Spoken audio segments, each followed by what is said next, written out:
Eh bien, je te donne la liberté de parler et de me dire tes sentiments. En ce cas, monsieur, je vous dirai franchement que je n'approuve point votre méthode. Et que je trouve fort vilain d'aimer de tous côtés comme vous faites. Quoi, tu veux qu'on se lie à demeurer au premier objet qui nous prend?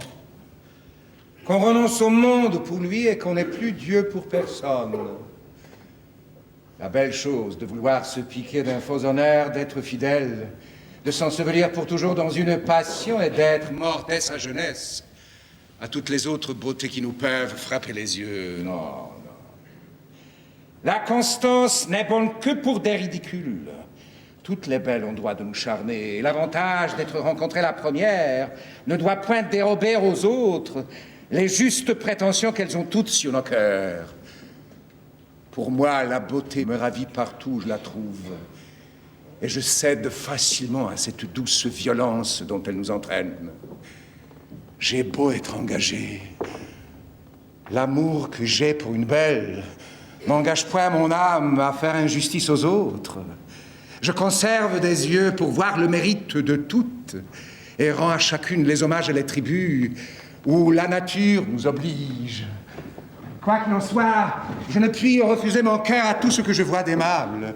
Et dès qu'un beau visage me le demande, si j'en avais 10 000, je les donnerais tous. Les inclinations naissantes, après tout, ont des charmes inexplicables. Et tout le plaisir de l'amour est dans le changement.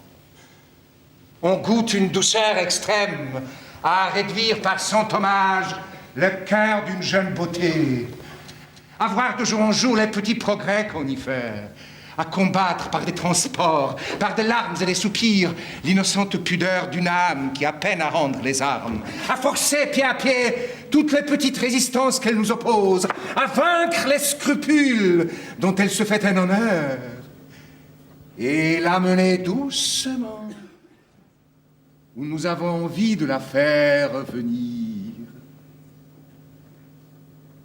Mais lorsqu'on en est maître une fois, il n'y a plus rien à dire, ni rien à souhaiter. Tout le beau de la passion est fini. Et nous nous endormons dans la tranquillité d'un tel amour. Si quelque objet nouveau nous vient réveiller nos désirs et présenter à notre cœur les charmes attrayants d'une conquête à faire, enfin, il n'a rien de si doux que de triompher de la résistance d'une belle personne. Et j'ai sur ce sujet l'ambition des conquérants qui volent perpétuellement de victoire en victoire et ne peuvent se résoudre à borner leurs souhaits.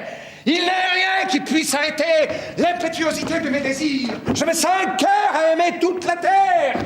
Et comme Alexandre, je souhaiterais qu'il y eût d'autres mondes pour y pouvoir étendre mes conquêtes amoureuses. Vertu de ma vie comme vous débitez. Il semble que vous avez appris cela par cœur et vous parlez tout comme un livre. Qu'as-tu